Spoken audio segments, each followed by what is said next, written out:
है साथीहरू हामीले फेरि हाम्रो दोस्रो चोटि होइन तेस्रो चोटि ढेँडो खाँदैछौँ। हाम्रो यहाँ सङ्ग्राम सरले ढेँडो बनाउँदै हुनुहुन्छ।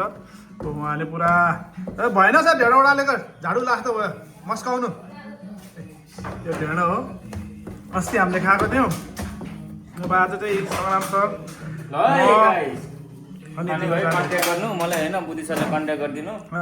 ढेँडो खान मन लाग्यो भने साइप्रसमा हामीलाई कन्ट्याक्ट गर्नु होला। तपाईँलाई नेपाली पाराको ढेँडो हो यो। हामी यस्तै छ चालचलन हाम्रो। हामी यस्तै त हो नि बरो भइहाल्छ सर भइहाल्छ अब त।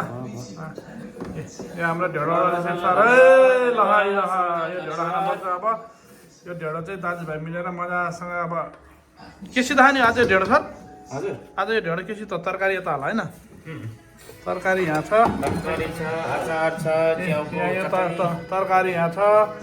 त्यसपछि यहाँ भात खाने नि भात छ, अचार छ। अचार खाइ ल्याइदिउँ न अब यहाँ यसो गाईहरूलाई।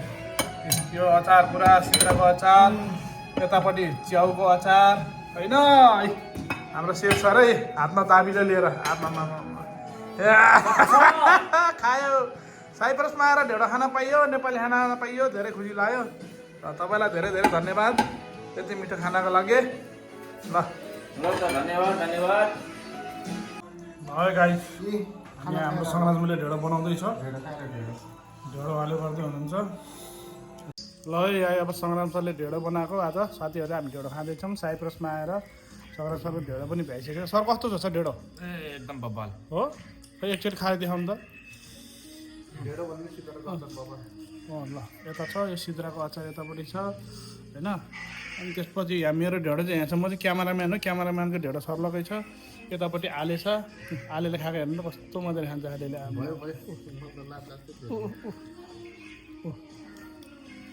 भयो कि अब हामी खान्छौँ होइन, लाज नमानौँ, थुक नलिनु होला। अचारको भाडा यता छ, हिँडेको अचार होइन। साइप्रसमा आएर पनि ढेँडो खान पाइयो, खुसी लागेको कुरो होइन।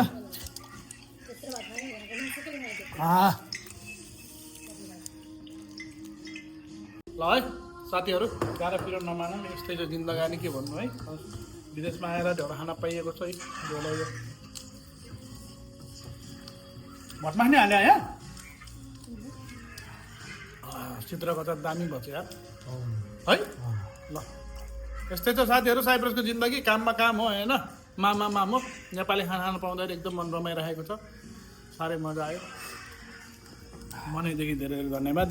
के भन्छ यसलाई मुक्का बुङ्गी के भन्छ यस्तो यार, त्यस्तै खालको छ म चाहिँ।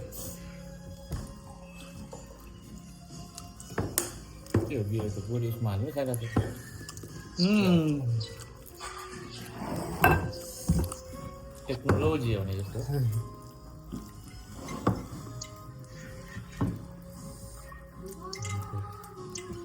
हेर्दै हेर्दै ढेँडो त सुक्खा भइसक्यो यार। अझै एउटा भिडियो बनाउनु नि।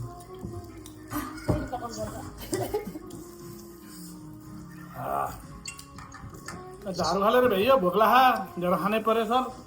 के हाल्छ कति दिनपछि भात खाएको?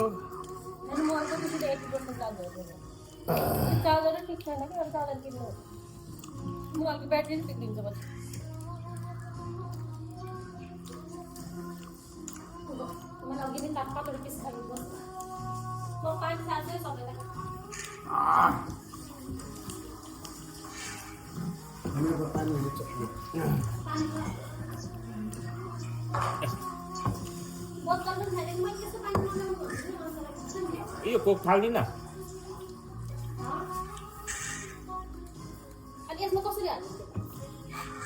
भक्काएर पसिना नि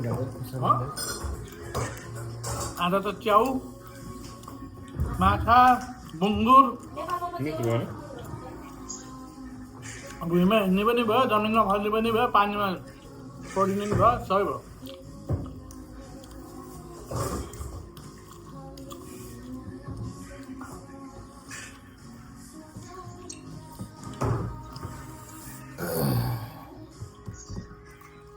केटाहरू निमक बोलाइरहेको थियो।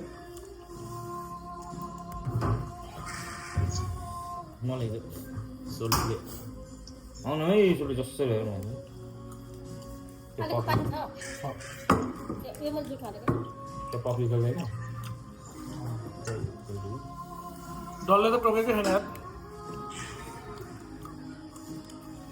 उसिनेको डल्ले हो तर उम्रिन्छ कि यो